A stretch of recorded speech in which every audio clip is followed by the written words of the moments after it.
So what's happening for you is you've got a new job.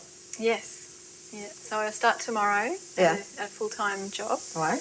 And this is the first time I've worked full-time since having kids about 14 years ago. Wow. Yeah. It'll be a big change. Yeah. How exciting, but also a bit worrying, huh? 'Cause yeah. Part of me is really excited and part of me is quite anxious. Yeah. Even terrified maybe about the change and how it's going to be for the family and for the kids. Yeah. Yeah, and for me. Yeah. So, and what we're going to try and do with this is for you to get more understanding of these two parts that you're just talking about, so that you can get a bit clearer. So when we talk about, there being two parts, the way that we talk about it here, so there are two different parts. And so what we'll do is we'll have a conversation with each of them. Okay. Because you were talking about two parts, the excitement and the worry. So we would probably start with the worry. Where do you think that would be, that part of you? I think that would be over here. Okay. Okay. So why don't we just go there and see what she has to say? Okay, so I'll move over? Yeah. Okay. Okay. So Sally's over there. It sounds like you're a bit worried. Yeah, I'm really worried. I'm actually, that was the right word, terrified, because she's suddenly going to just be leaving her children just like that overnight, literally, from being there completely, really. Yeah. I mean, she was working part-time, but it was still all about the children and that. Well, you were very much in charge the whole time. I was in charge, yeah. Yeah, so her work had to fit around the children's needs. But so now, in a way, they come first. As far as you're concerned, the children come first. They come first. What's your worst fear? Well, that they just won't be held. I hold them and carry them, and it's like I feel like she's going to just be letting go of that, and they'll just be on their own in the world, and that it'll be such a sudden shock for them that they might not cope. And one of my worst fears is that they just get sick. I can imagine that in some way they'll be trying to cope and then they won't like it and they'll get sick, and then she'll just have to be there. Right. So what happens when you worry about all these things and you think about these things? Are there certain times where you are more up, like where, do you wake her up in the middle of the night and... Yeah, there was the other night. I was there in the middle of the night. Right. And, just feeling really anxious about it. Yeah. Yeah. Like, what are you doing? How can you do this? So that's kind of how you talk to her. What are you doing? How can you do this? What were you thinking? Yeah. Yeah. Yeah. So it feels like in a way she hasn't really talked things through with you. It's like she's just gone ahead and went along with this. That's right. And now you're kind of going, well, what about the kids? Yeah. I wasn't really consulted. No, I can, I mean, if it was up to you, she wouldn't be doing this, right? No, she'd stay longer. She'd find work that she could do that would be flexible, Yeah. And as far as the kids would stay the number one priority to be able to be close to them as much as they need.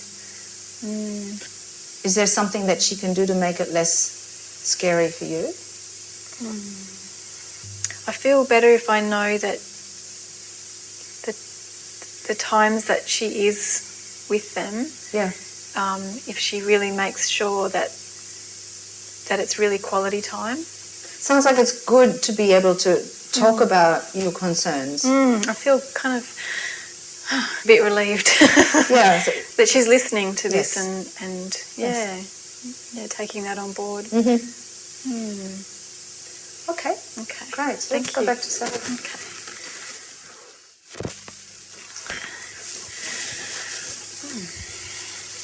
So you have a feeling of her over there? Yeah, she's got such a warm kind of energy. It feels cooler sitting here. Yeah. Well, she's very connected to them. She's very motherly. Yeah, it's like her favourite word there at the moment anyway is hold. Yeah.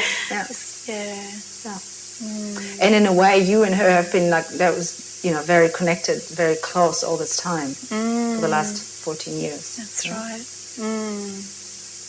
But you were talking about an excitement as well. You know, when you talked about the fact of this new job, your eyes lit up and you kind of went like, there seems to be a part of you that's really excited about this new thing in your life. Yeah, that's right. So I think we should have a talk to her. Okay. So where would she be? I think she's over here. Okay, good. Yeah? Yeah. Okay.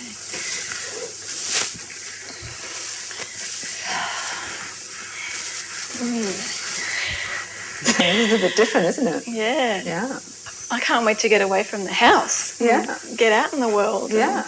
Yeah. So for you, what happens for you in the house? You know, like, so it sounds like she's been kind of in charge and maybe some other parts, but you haven't been around that much. Oh, I get so bored. Oh, when I think about, washing up and getting food and looking after kids and, no, it's not what I do. No, it's not what you do. In a way, you are not a mother, right? No. It feels boring. Yeah, it's so boring. Yeah. Yeah. It's the same every day, isn't it? Yeah. That's right. It's the same thing every day. Yeah, I can kind of get the sense that, you know, the more you talk about the house, the more your energy drops. Just generally a feeling of freedom. Yeah.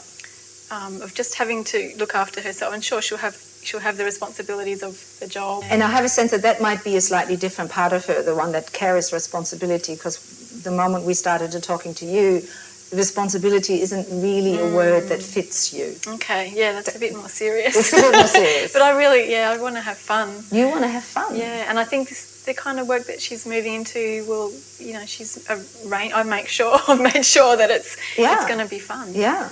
Like, do you feel like you've been a bit on hold or something like that? I think so. Yeah. Yeah. I mean, was there a time in her life before she had the kids where you were more out? When she was, before kids, when she was younger. Yeah. And she was just herself in the world. So what happens? So when you are in the moment, when you don't have to think about other people, when you don't have to, because she's always linked in with the kids, right? So if we take that off and we're just here in the moment, what does that feel like? Well, I can feel her body more, actually, yeah. And like a, tingling kind of alive feeling and almost like I fill up her whole body. Right. Yeah. Yeah. And I had a sense that other part of her didn't really know much about her own body. No. That she was tuned into the kids. But here you feel the body. Just for the sake of... You kind of feel younger to me too. You know, this one seems like, a mature mother, and you are kind of... How old do you feel right now? Oh, maybe 19 Yeah. 20. Yeah. Life is exciting. Anything could happen. Yeah. Yeah. The world is my oyster kind of thing. Yeah. Okay. Well, let's go back to Sally then. Thank you. Thanks.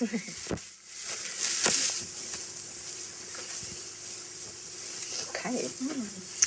And it's interesting sitting in the middle right now and realizing that in some way you've divided your life a bit. There was this idea that she's going to be out in your job and she's going to be out at home.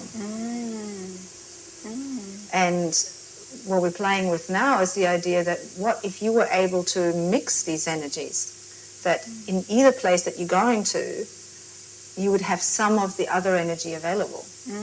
And at the same time, we also talked about the fact that what would happen if she comes, that energy comes into your home life. It nearly sounds like part of the reason why she is so frustrated is because you've done this division, as a mother I have to be responsible, I have to be an adult, I have, that energy of calmness and stability and routine. Yeah. And she hates that. So how are you feeling now? Yeah, I feel good. Yeah, I can have a sense of those energies and how I can bring them both through from here. Great. Thanks. Thank you. Okay.